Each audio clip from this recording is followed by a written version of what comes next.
కళ్యాణ్ అంటే ఒక హీరో కత్తి పట్టుకుంటాడు.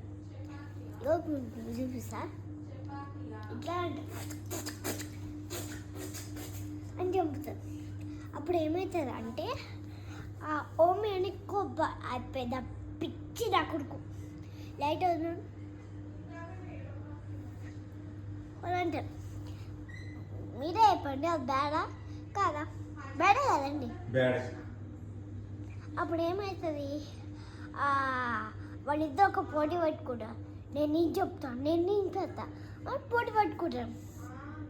ఏదైనా మీ సినిమా విషయంలో అక్కడ ఒక సినిమా ఉంటుంది చూడు, రోడే హీరోనే గెలుస్తారు కదా, అక్కడ పవన్ కళ్యాణ్ గెలుస్తారు. బాంబు పెడతారు, బొమ్మను వెళ్ళిపోతారు. అది స్టోరీ అంటే.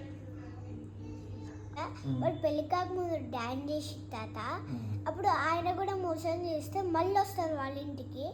ఒక బాబు ఉంటాడు, ఆయన నిజం బాబు కాదు, ఆడపిల్ల. ఆమె చిరంజీవి సినిమా కోసం పేరు కట్టుకొని అబ్బాయిలకు యాక్టింగ్ చేసింది. అప్పుడు ఆయన డాడీ పెళ్ళి చేసుకున్నప్పుడు ఈయన డాడీ అప్పుడు వీళ్ళు స్కూల్కి వచ్చారు.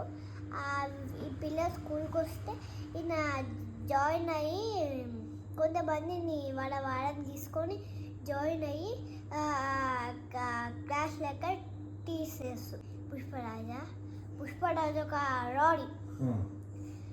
రౌడీ ఏమవుతాడంటే గుట్కాలు ఉంచుతారు, గుట్టు అని సిగరెట్ తాగుతారు, గన్ను ఉంటుంది. ఇంకోటి శిఖావత్ అని ఒక ఆయన ఉంటారు. అప్పుడు ఈయన చంపేయాలి అని కోపంగా ఉంటారు. ఒక వాడనందరినీ పంపిస్తారు. అప్పుడు పుష్పాడికి వెళ్తారు డబ్బులు తీసుకొని. పెద్ద సోఫా ఉంటుంది, ఆ సోఫా చూసినావా, అట్లాంటి సోఫా లెక్క ఉంటాయి. అప్పుడు ఏమవుతుందంటే ఫ్లైట్ లెక్కి అని పోతాడు. అప్పుడు పుష్పాన్ని కొంచెం కొట్టాడు. అప్పుడు గన్ను తీస్తాడు, తాత అందరిని కాల్ తీసి ఇంటికి వస్తాడు. బాలకృష్ణ ఒక దేవుడు, ఆయన రోడీలనంతా అని చంపేస్తాడు. ఒక అమ్మాయికి చాలా ఇబ్బంది వచ్చింది. అప్పుడు ఒక సలి దగ్గరికి పోయింది, అక్కడ ఉంటాడు. చిన్నప్పుడే అమ్మా నీ కళ్ళ ముందు నేను ఉంటాను మాటిస్తాడు. వాళ్ళేం మాటియాలి కదా. అప్పుడు ఏమవుతుందంటే మాటిస్తే నిజం చేయాలి కదా. ఆయన ముసలోడు, ఆయన ముసలోడు అయితే మన కోసం సినిమా వేసిండు, ఎంత గ్రేట్. ఇంకోటి చెప్తాగండి. అప్పుడు ఆయన దగ్గరికి వెళ్తాడు.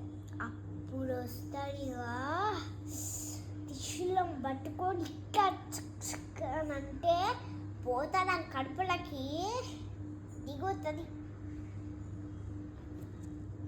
అనగా కూడా చిన్న వచ్చింది కదా తాత.